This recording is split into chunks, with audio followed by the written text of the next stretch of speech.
ننتقل إلى عالم الصحة. ومثل ما نوهنا في تلخيصنا لهذا الصباح رح نتحدث مفصلا عن حمى حوض البحر الأبيض المتوسط العائلية. وينضم إلينا في هذه الأثناء دكتور محمد عدوي. سعد صباحك دكتور. صباح الخير. أهلا وسهلا بحضرتك. طبعا حضرتك أخصائي أمراض مفاصل، مدير وحدة المفاصل في مستشفى بورية وصفد، ومحاضر في كلية الطب في صفد. وبداية دكتور يعني حدثنا عن هذا المرض وعن أعراضه، بعد هيك رح نتحدث عن خطورته وطرق العلاج، ولكن نعطي أكثر تفسير للمشاهدين عن ماذا نتحدث. نعم، زي ما هو اسمه بيقول، هو مرض وراثي، هو عبارة عن طفرة وراثية، إصابة في جهاز العامل الوراثي يؤدي إلى مرض. سنتحدث لاحقا عن أعراضه، ولكن في فئات خاصة من الشعب اللي تصيبه، اللي هي سكان حوض البحر الأبيض المتوسط. نخص بالذكر العرب، اليهود الشرقيين، الأتراك، وفي مجموعة الأرمن. هاي الفئات اللي تصاب يعني غالبية في هذا المرض بنسب عالية. يونانيين، جنوب الدول الأوروبية كمان بطولهن موجود، ولكن بنسب أقل كثير. هنا يتدخل أكثر العامل الوراثي. العامل الوراثي المقصود أنه بصير تزاوج بين فئات الشعب وبصير يعني أكثر. فعند الشرقيين التزاوج العائلي هو أكثر من الغربيين نسبيا. إذا بدنا نيجي نحسب اليونانيين أو دول أوروبا الغربية في حوض البحر المتوسط، هناك التزاوج الأقارب أقل. هل معروف خليط ماذا عشان تكون هذا المرض أو الفيروس أو ما بعرف؟ ما يعني أي مرض وراثي إحنا ما بنعرف ليش بصير وإنت ابتدأ. يعني في شعوب معينة بيكون عندها مرض معين ابتدأ بإصابة في كروموزوم معين. طبعا جسمنا أو خلينا نقول الجين الوراثي موجود فيه عدة كروموزومات. تحديدا هذا المرض موجود على كروموزوم رقم 16. طبعا اليوم في يعني أبحاث مخبرية، فحوصات مخبرية اللي بتقدر تحدد بشكل دقيق جدا مكان إصابة المرض. فالمرض اللي بنحكي عنه هو على كروموزوم رقم 16، وحتى المنطقة الجينية تسمى MAFV. وهناك هاي منطقة هي مسؤولة طبعا عن إشي. الجين هو مسؤول عن إشي في جسمنا، هي مسؤولة عن إنتاج زلال معين اسمه بيرين. هذا الزلال يتدخل في كل المواد اللي تؤدي إلى التهابات. في التهاب مثلا أو مادة التهاب اسمها انترلوكين 1، بدون زلال البيرين هي يعني زي ما بيقولوا تتكاثر في الجسم. فلما بصير طفرة جينية يؤدي إلى ارتفاع في نسبة هاي المادة، وعشان هيك بصير التهابات في كل الجسم. نعم. طب دكتور، يعني عم نذكر موضوع التهابات في كل الجسم، هيك نحكي عن أبرز العوارض بشكل أكثر مفصل اللي ممكن تكون أيضا هيك بمثابة ضوء أحمر للأشخاص أو للعائلة ككل أن يتوجهوا للتشخيص. نعم، المرض يصيب عادة أو الالتهاب يصيب منطقة في الجسم حنسميها بلغة الطب سيروزا. هي عبارة عن غشاء. هذا الغشاء يغلف عدة أعضاء في الجسم، منها منطقة البطن، الأمعاء، ومنها القلب، ومنها الرئتين. يعني القلب، الرئتين، والأمعاء هي مغلفة بغشاء بنسميه احنا السيروزا. المرض هذا الالتهاب أو المواد الملتهبة فيه بتحب هاي المناطق. عشان هيك لما بصير التهاب بالدرجة الأولى بصير عندنا أوجاع في البطن، ألام في البطن. عادة ألام البطن بتكون في منطقة معينة صغيرة. نقول إذا البطن قسمناه ل4 أجزاء بيكون بربع معين، وحتى هذا الإشي مرات بيعمل تشويش مع التهاب الزائدة الدودية. في منهم بروحوا حتى على عملية من قبلهن الزائدة الدودية، لأنه بنفكر إنه عندهن التهاب في هاي الزائدة. بس عادة الزائدة هي بتكون منطقة اليمنى بالأسفل، فالربع نعم. الأسفل اليمني عمليا. الربع الأسفل اليمني. ممكن هدول الأشخاص يجونا بالضبط في هاي المنطقة في ألام، ولما بنفحصهن فحص يدوي بنلاقي إنه في عندهن التهاب، وكأنه التهاب الزائدة الدودية. بنبعتهن حتى على عملية، بيعملوا عملية بيقولوا الزائدة، بيقولوا مش ملتهبة، لكن بيشوفوا انه في سوائل في داخل البطن اللي بتؤدي لهذا الالتهاب ولهذا المرض. عادة الناس بيجوا يعني 95% اوجاع بطن، مرافق له درجة او ارتفاع في درجة الحرارة بتوصل مرات لدرجة 40، وبكون عندهم رجفة او رعشة مرافقة لهم. النوبة هاي تستمر عدة ايام، 2 3 4 مرات لحد أسبوع. وفي خلال هاي الفترة وفي خلال هاي النوبة الإنسان هو عمليا مقعد، لا يستطيع أن يفعل أي شيء. تخت نايم وبس جيبوا لي دواء، وحتى يعني فيش نفس للأكل، فقدان للشهية، وبصير عندهم أعراض كثير اللي بتغلبهم.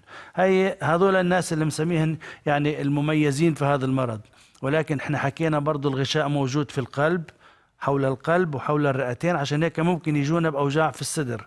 75% من الأشخاص في هذا المرض بيجوا مع آلام في الصدر، وبرضه هون بصير تشويش مع أمراض أخرى. يعني اللي بيجينا أول مرة وجع في صدره، بدي أقول له خلينا ننفي مشاكل في القلب، خلينا ننفي مشاكل في الرئتين، وبعدها منفكر إذا هذا المرض هو موجود ولا لا. هاي تقريبا 3/4 المرضى. أعراض ثانية التهابات المفاصل، عشان هيك برضو يعني الموضوع بعالجوا أطباء المفاصل. في 75% من الناس بيجوا مع التهاب في المفاصل، حتى بدون ما يكون عندهم آلام أخرى في البطن أو في الصدر، بيجي مع التهاب مفاصل في الجزء السفلي للجسم، في المفاصل الكبيرة. وفي عدد قليل من المفاصل، 2 أو 3 مفاصل مع احمرار. يعني احنا تقريبا اللي عندنا خبرة في هذا المجال نقدر عن طريق شكل المفصل والالتهاب اللي فيه نقدر نشك في وجود او عدم وجود المرض. نعم. اعراض ثانية نحكي عنها مهمة طبعا، هي عند الرجال التهاب في الخصيتين، صار عندهم تورم والام شديدة. وعند النساء بيكون عندهن مشاكل في مشاكل عقم، مشاكل في الخصوبة. تقريبا 30% من النساء ما بيقدروا يفوتوا في حمل بسبب هذا المرض، لأنه الالتهابات هي عمليا في البطن في منطقة الرحم. وحتى في منهم اللي بيفوتوا في حمل بصير عندهم إجهاض، ما بيقدروا يكملوا الحمل. فهذول يعني شغلتين مهمات جدا للي بيتابعوا هذا الموضوع. كيف بنتقل وراثيا عبر الجينات إذا الأنثى المصابة ما بتقدر تحمل وبتعمل إجهاض؟ فكيف بيتم عمليا؟ نعم، سؤالك منيح جدا. أول شيء إحنا بدنا نقسم فئات الناس لمريض ولحامل للمرض. أوكي. في إسرائيل في ما يقارب 20,000 مريض معروفين عنده مرض FMF. اضرب في 3 أو في 4 أو أكثر حتى من الناس حاملين للمرض. بس حتى يكون المرض موجود عمليا لازم يكون منطقتين في الجين مصابتين. في شيء بنسميه هوموزيغوتي، يعني منطقتين على نفس الكروموزوم، أو هيتروزيغوتي، منطقتين على كروموزومات 2 على محلين. فلازم يكون هذول المحلين مصابين، فبنسمي المرض انه مصاب. من وين بدهم يجوا؟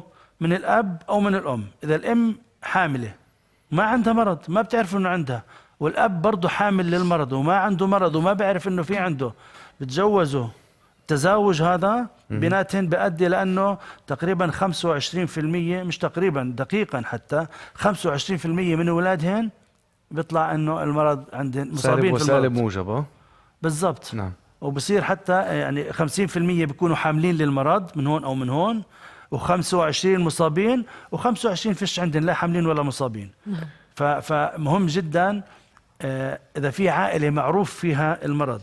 واحنا يعني في مجال الطب بنعرف العائلات اللي مصابه في المرض، بنعرف من اي قرى موجوده، واحنا بننصح هاي العائلات اذا بده يكون بيناتهم تزاوج لازم ينفحص. يعني في ناس اللي من عائله معينه ما عندهم المرض، بقول لك انا مليح، فيش عندي حم، فيش عندي وجع بطن. لما بروح بفحص الجينات بلاقي انه حامل للمرض، فلما بده يتجوز مفضل انه يفحص الفتاه إذا حامل المرض، إذا هي حامله ولا لا. إذا الفتاة عندها خلل في كروموزوم 16 نعم. والشاب لا. تمام بيطلع 25% من الأولاد حاملين للمرض. وإذا بالعكس ونفس الشيء. نفس الشيء. عندنا 2 من الرجل و2 من المرأة. إذا هون واحد هون واحد، عندنا يعني عمليا 25% بيلتقوا. نعم. 50% كل واحد لحال، و25% بيلتقوش. نعم. فلازم يكون عند المرأة، إذا المرأة مريضة أو الرجل مريض مع امرأة أو رجل حامل، صار عندنا من هون 2 ومن هون 1، بصير 50% إنهم بمرضوا. فعمليا شغلة رياضية بسيطة. نعم. فعشان هيك مهم انه يتوجهوا لتشخيص طبعاً. ما قبل يمكن طبعاً. يعني الارتباط او الدخول حتى في مشروع حمل. دكتور، كل موضوع الامراض الوراثية احنا بنعرف يمكن في صعوبة بانه نوصل لمحل نقول شفاء تام او يعني علاج شافي 100%. كيف الحال مع هذا الموضوع؟ وايضا تطرق يعني لو سمحت لموضوع الاساليب العلاجية. نعم، بالنسبة للمرض اللي بنحكي عنه ما في شفاء يعني العلاجات المقترحة اليوم هي علاجات بنسميها يعني تسكيت أوجاع، أو إنه نمنع انتشار أو إصابة في أعضاء في المرض، ورح نحكي عنها كمان شوي. بس بدي أعلق على سؤالك المهم جدا في علاج الأمراض الوراثية. اليوم العلم واصل لمرحلة متقدمة جدا في علاج شافي للأمراض الوراثية. وبدي أعطي بس مثل بسيط تصويري. لما بنحكي عن الكروموزوم إنه نقول يعني خيط معين، وهذا الخيط فيه نقطة أو نقطتين أو ثلاثة، نقوله 50 سنتي فيه 2 سنتي مريضين. شو المنطق بيقول؟ نيجي على 2 سنتي بنقصهن وبنكبهن بنوصله. العلاج الطب وصل لهي المرحلة، وصل لأنه مريض السكري عنده مرض له عامل وراثي، بتيجي على المنطقة الوراثية المصابة وبتقدر أنت تلغيها، ماشي، في عدة أمراض، ولكن بعده ما وصلش للإنسان. هذا الشيء موجود في الحيوانات في المخبرية، وناجح، ولكن يعني ممكن بالمستقبل القريب دكتور يبلش يعني يطبق أو يجرب على بتخيل بالعشر سنوات القريبة رح يكون لبعض الأمراض النادرة بنسميها رح يكون علاج بهاي الطريقة. طبعا تكلفته عالية جدا. كل ما يتعلق بعلم الوراثة زي مين؟ زي الايدز، زي السرطان، زي لا، الايدز هو مرض ولا نادر اكثر يعني نقول حمى البحر المتوسط هذا مرض وراثي. مرض التلاسيميا فقر الدم هذا مرض وراثي. في كثير امراض، يعني حتى اذا بدنا نيجي نحكي عن امراض المشهورة نقول السكري. السكري هو مش وراثي بمعنى الكلمة، ولكن فيه عامل وراثي معين في منطقة معينة، فبتقدر تختار الأشخاص اللي عندهم الإشي وراثي وتعالجهم بهذه الطريقة. جميل، رائع. فهذا الشيء يعني إن شاء الله بتدعوني كمان 10 سنين ونحكي عنه. إن شاء الله قبل يكون. أما حاليا بالمرض اللي بنحكي عنه حمى البحر المتوسط العائلية، طبعا فاميليا الميديتيريان فيفر، في علاجات. احنا ما بنقول انه المريض عنده هذا المرض ووراثي ومشكلتك ليش تتجوز من العائلة، لا، احنا بنقول في علاجات. والعلاجات اللي بنحكي عنها اولا العلاج في فترة النوبة. الانسان اللي بيعاني من المرض وعنده نوبات، هاي النوبة هو عمليا ما بيقدر يعمل ولا شيء، فلازم نعالجه فيها. النوبة بتستمر 3-4 أيام 5 أيام، بنعالجه فيها أدوية للأوجاع، أدوية للالتهابات، مع راحة، مع تغذية معينة، وبيطلع من النوبة. بين نوبة ونوبة هو إنسان يعني خلينا نقول بريء، أو إنسان اللي هو صحته منيحة، صحته 100%. نعم. يعني ما بتقدر تعرف بمريض الFMF انه بين النوبه والنوبه هو مريض، بيكون معافى، كانه يعني معافى جدا وبرجع شغله كل شيء. ولكن برجع السؤال انه النوبه الاولى هون والنوبه الثانيه وينتا؟ صح، بعد باسبوع ولا بعد بشهر ولا بعد بسنه؟ وهي فجائيه طبعا. اذا النوبه بعد باسبوع وعنده النوبه 3-4 ايام، واخر اسبوع كمان 3-4 ايام، شو صفينا؟ كل حياتنا مرضى عمليا فيش حياه. فاحنا الهدف تاعنا بالعلاج انه اولا نساعده في فتره النوبه، ونحاول انه نبعد النوبات عن بعض. فبنعطي علاج اسمه الكولخيتسين. ماده الكولخيتسين مشهوره جدا في علم المفاصل، بنستعملها في عده امراض. هي ماده تستعمل او تصنع من نبته اسمها اللحلاح، هي من الزنبقيات. اللي بفوت على الانترنت بشوف صورتها معروفة يعني. فهي تصنع، يعتبر علاج طبيعي قليل جدا مشاكله. فالإنسان اللي منشخص عنده هذا المرض نعطيه العلاج لفترة عمليا مدى الحياة، ما من وقت. المهم يحس منيح. أيوة. كمية العلاج تقدر حسب درجة النوبات، يعني هل اللي بيحتاج حبتين ولا بيحتاج 4 ولا بيحتاج 6، كل واحد شكل. نعم. الفحص كيف بيتم؟ لعاب أم فحص دم عادي؟ وإيش لازم يطلب من الطبيب؟ فيش فحوصات دقيقة اللي تقول هذا المرض موجود أو لا. بالدرجة الأولى العامل الوراثي، لازم نعرف إنه الشخص هذا من وين جاي، وإحنا عادة بنعرف إنه في عائلات معينة في عندها هذا المرض. الدرجة الثانية هي العلامات السريرية، شو الإنسان بيشعر، وجع بطن مع حم. دائما لازم يكون إنسان اللي عنده أوجاع بطن أو أوجاع في الصدر مرافق لها حم وما إلها تفسير، لازم نشك في هذا المرض. نعم. فبنعمل طبعا فحوصات دم العادية اللي هي تشير إلى درجة الالتهابات، منها الCRP وإشعاعات دم وهيك فحوصات يعني فيبرونوجين. وطبعا بنروح بعدها لفحص الوراثة، اللي هو بنقدر نفحص إحنا الجين ونفحص أي منطقة فيه مصابة، وفي عدة طفرات جينية ما يقارب 50، واليوم في المختبرات في إسرائيل بنقدر نفحص منهم 12 هذول بغطوا ما يقارب 80 إلى 90% حتى من الناس المصابين، الباقيين هن نادرين جدا فما بنفحصهم. نسمع كلمة منك أخيرة بإيجاز دكتور، أي رسالة تحب توجهها للمشاهدين؟ يعني الرسالة هي عامة، إنسان اللي في عنده أعراض لهذا المرض دي توجه طبعا للعلاج. بنصح العائلات اللي في عندها هذا المرض إنهم يفحصوا حتى وهن مش مرضى، بالذات إنهم يتجوزوا من بعض. زواج الأقارب في هاي الحالة لازم ينفصلوا ولا لا؟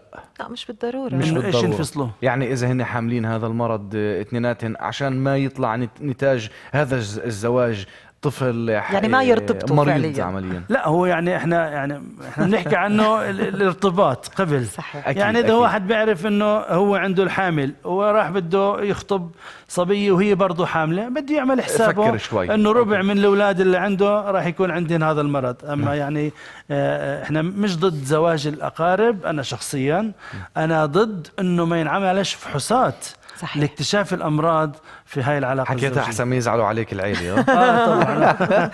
دكتور محمد عدوي نورتنا، صباح الخير لك، أهلا وسهلا يا فيك هلا. معنا. شكراً. شكرا على النصائح شكراً القيمة لك. دكتور.